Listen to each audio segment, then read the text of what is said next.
नमस्कार, मी पंजाब डक। आज आहे 7 जुलै 2025। आज माझा वाढदिवस आहे ना। वाढदिवसानिमित्त माझ्या महाराष्ट्रातील, मराठवाड्यातील, विदर्भातील, पूर्व विदर्भातील, उत्तर महाराष्ट्रातील सर्व शेतकऱ्याला एक आनंदाची बातमी देणार आहे। राज्यात आज 7 जुलै आजपासून राज्यात दुपारनंतर म्हणजे रात्रीच्या म्हणजे विदर्भात, पूर्व विदर्भात म्हणजे 6 जिल्ह्यात म्हणजे वर्धा, नागपूर, भंडारा, गोंदिया, चंद्रपूर, यवतमाळ, अकोला, अमरावती या भागात जोरदार पाऊस पडणार आहे। म्हणजे तो पाऊस 7, 8, 9, 10 तारखेपर्यंत जोरात पडणार आहे, म्हणून त्यांच्यासाठी आनंदाची बातमी। त्याच्यानंतर आपण पश्चिमी विदर्भाकडल्या शेतकऱ्याकडे आनंदाची बातमी देऊ। पश्चिमी विदर्भामध्ये अकोला, अमरावती, यवतमाळ, वाशिम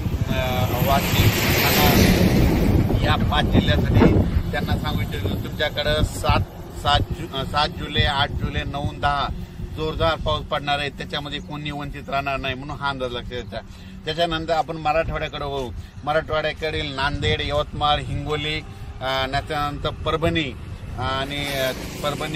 बीड, जालना, संभाजीनगर या भागातल्या शेतकऱ्याला परत एक आनंदाची बातमी देऊ।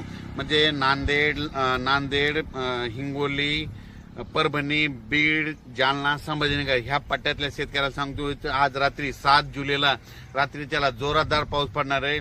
ज्यांनी पेरणी केलेली त्यांना जीवदान ठरणार आहे, म्हणून हा अंदाज लक्षात येतो। त्याच्यानंतर परत आपण वळू इकडे लातूर जिल्ह्याकडे। लातूर जिल्हा, धाराशिव जिल्हा, बार्शी जिल्हा, त्याच्यानंतर नगर जिल्हा त्या भागामध्ये थोडा म्हणजे विखुरलेल्या स्वरूपात पाऊस पडणार आहे ह्या 4 दिवसामध्ये 7, 8, 9, 10। पण तिकडे देखील सर्वांना पिकांना जीवदान ठरणार आहे, म्हणून त्यांनी हा अंदाज लक्षात घ्यायचा। त्याच्यानंतर नगर जिल्ह्याकडे वळू।